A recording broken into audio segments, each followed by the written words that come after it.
Hello hi ನಮಸ್ತೆ, ನಾನು ನಿಮ್ಮ ಗುರುಪ್ರಸಾದ್. ನಾನಿವತ್ತಿದ್ದೀನಿ ಚೈನಾದ ಆಂಗ್ಝೂ ಸಿಟಿನಲ್ಲಿ. ನಾನು ನಿಮಗೊಂದು ಫ್ರೂಟ್ ಶಾಪ್ ತೋರಿಸ್ತೀನಿ. ಫ್ರೂಟ್ ಶಾಪ್ ಯಾವ ಥರ ಇರುತ್ತೆ, ಇಂಡಿಯಾ ಥರನೇ ಇರುತ್ತಾ ಇಲ್ಲ ಸ್ವಲ್ಪ ಬೇರೆ ಥರನೇ ಇರುತ್ತಾ ಅಂತ ನೋಡೋಣ. ಇದು ಪೈನಾಪಲ್ ಇಟ್ಟಿದ್ದಾರೆ ನೋಡಿ, ಸ್ಯಾಂಪಲು. ಯಾರಾದರೂ ಒಂದು ಪೀಸ್ ತೊಗೋಬೋದು. ಇದು ಮಾಮೂಲಿ ಪೈನಾಪಲ್ಸು, ಇದು ಆರೆಂಜು, ಇದು ಸ್ಟ್ರಾಬೆರೀಸು, ಇಂಡಿಯಾನಲ್ಲೂ ಸಿಗುತ್ತೆ. ಇದು ಜಾಕ್ ಫ್ರೂಟ್ಸು ಕಟ್ ಮಾಡಿ ಇಟ್ಟಿರ್ತಾರೆ. ಈ ಥರ ಎಲ್ಲ ಪೈನಾಪಲನ್ನು ಅಷ್ಟೇ, ಇಲ್ಲೆಲ್ಲ ಸುಮಾರು ಕಟ್ ಮಾಡಿಬಿಟ್ಟು ಇಡ್ತಾರೆ. ಇದು ಕೂಡ ಆರೆಂಜು. ಇದೆಲ್ಲ ಫ್ಲವರ್ ಶಾಪು, ಫ್ಲವರ್ಸ್ ಸಿಗುತ್ತೆ. ಹಾಗೆ ವಾಟರ್ ಮೆಲನ್ನು ಎಲ್ಲದನ್ನು ಕಟ್ ಮಾಡಿ ಇಟ್ಟಿರ್ತಾರೆ.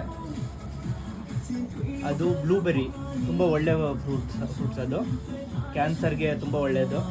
ಇಲ್ಲಿ ಜಾಸ್ತಿ ತಿಂತಾರೆ. ಇದು ಪಿಯರ್ಸು, ಮ್ಯಾಂಗೋ, ಬೇರೆ ಬೇರೆ ಥರದ ಮ್ಯಾಂಗೋ.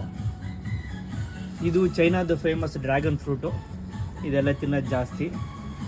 ಮತ್ತು ಇದು ಕುಕುಂಬರ್ಸು, ಇದೆಲ್ಲ ನೋಡಿ. ಇದು ಗ್ರೇಪ್ಸು, ಸುಮಾರು ಥರದ್ದು. ಈ ಥರ ಟೊಮೆಟೊ ಇದು ಜಾಸ್ತಿ, ಚಿಕ್ಕ ಟೊಮೆಟೊ.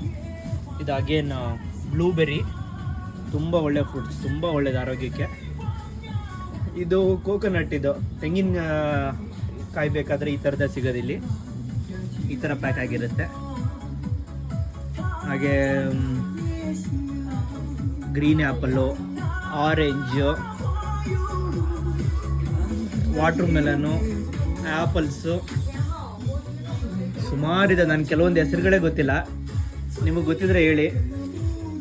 ಇದು ಡ್ರ್ಯಾಗನ್ ಫ್ರೂಟು, ಇದು ಕಿವಿ ಫ್ರೂಟು, ಇದು ಅಷ್ಟೇ ತುಂಬ ಒಳ್ಳೆಯದು, ತಿನ್ನಬೇಕು ಎಲ್ಲ ಜಾಸ್ತಿ. ಮ್ಯಾಂಗೋಸು, ಆರೆಂಜ್, ಬೇರೆ ಬೇರೆ ಥರ ಟೈಪ್ ಆಫ್ ಆರೆಂಜು, ಪಿಯರ್ಸು, ಇದು ನೀವೆಲ್ಲ ಗೊತ್ತಿರುತ್ತೆ. ಬನಾನಾ, ಇದು ನೋಡಿ, ಇದನ್ನು ಕವರಲ್ಲಿ ಪ್ಯಾಕ್ ಮಾಡಿದ್ದಾರೆ ಒಂದೊಂದು ಆರೆಂಜನ್ನು. ಈ ಥರ ಇರುತ್ತೆ. ಇವರು ನಮ್ಮ ಫ್ರೂಟ್ಸ್ ತಗೋತೀನಿ ಇವ್ರ ಹತ್ರನೇ, ನಮ್ಮ ಆಂಟಿ, ತುಂಬ ಒಳ್ಳೆಯವರು.